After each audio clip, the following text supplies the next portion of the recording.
Thank you very much, Mr. Speaker, honorable guests. It's a real honor and pleasure to be here in Astana for this very important event. As Vice President of the OSCE Parliamentary Assembly and Special Representative for Central and Eastern Asia, I am mandated to help boost parliamentary dialogue in the region in the interest of promoting greater inter-regional cooperation. I would like to express my warm thanks to the Senate of the Republic of Kazakhstan for organizing this conference, for inviting me and giving me the opportunity to speak about the role of interparliamentary diplomacy in promoting interfaith tolerance. The OSCE has 57 states that differ in sizes and interest, in economic and military strength. The OSCE is home to more than 1 billion people between Vancouver and Vladivostok, who also differ in language, in culture, in tradition, and in religion. These differences between states, peoples, culture, and religions can easily lead to conflicts and wars.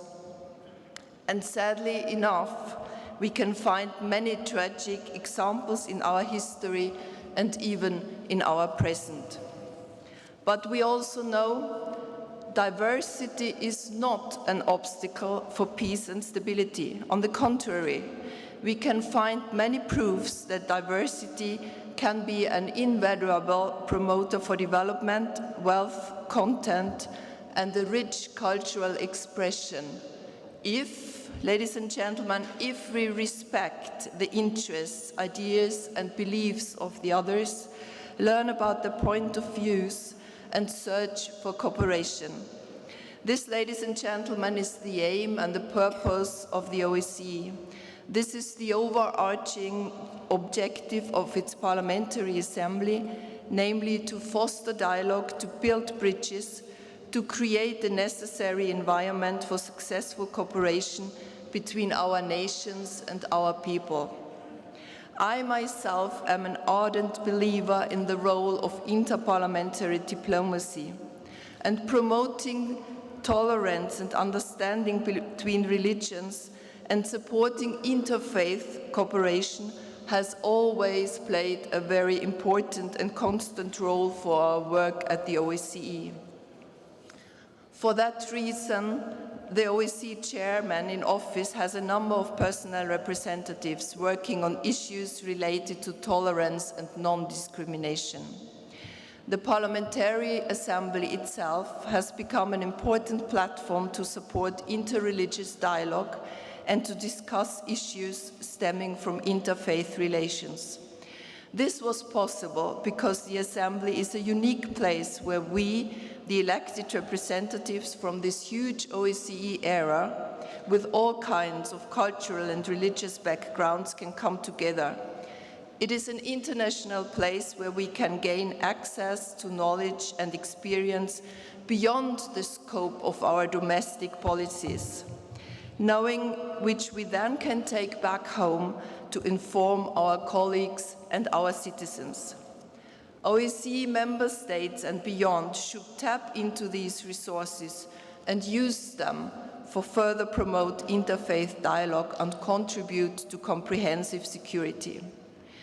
Dear colleagues, ladies and gentlemen, today our cooperation is more important than ever. It is a time when growing groups of violent extremists try to misuse religious beliefs to justify the terrorist attacks, when they try to divide our countries and societies along religious lines, when growing numbers of our youth turn their back on our political systems in disappointment, when young people hope to find solutions to their social and economic problems within extremism and violence instead, when armed conflicts arise everywhere, even within the OSCE area, and when competing agendas and hostile rhetoric often threaten to replace productive dialogues and cooperation among our member states. In such a time, it becomes obvious the level of tolerance mutual respect, pluralism, inclusion, and cohesion. And we have to take care to include everyone in our fight. And here I also want to stress the role of women, who are often forgotten when it comes to security policy. Research shows that peacekeeping and peace building is less efficient without women. But if we want to teach tolerance, to prevent terrorism, if we want to keep our young people from becoming foreign fighters, it is women who are our most valuable partners. Ladies and gentlemen, we have a lot of work to do. Thank you, Mr. Speaker, again for bringing us together today to discuss this important topic. I look forward to hearing your statements, ladies and gentlemen, and I wish us all a successful and interesting discussion. Thank you very much.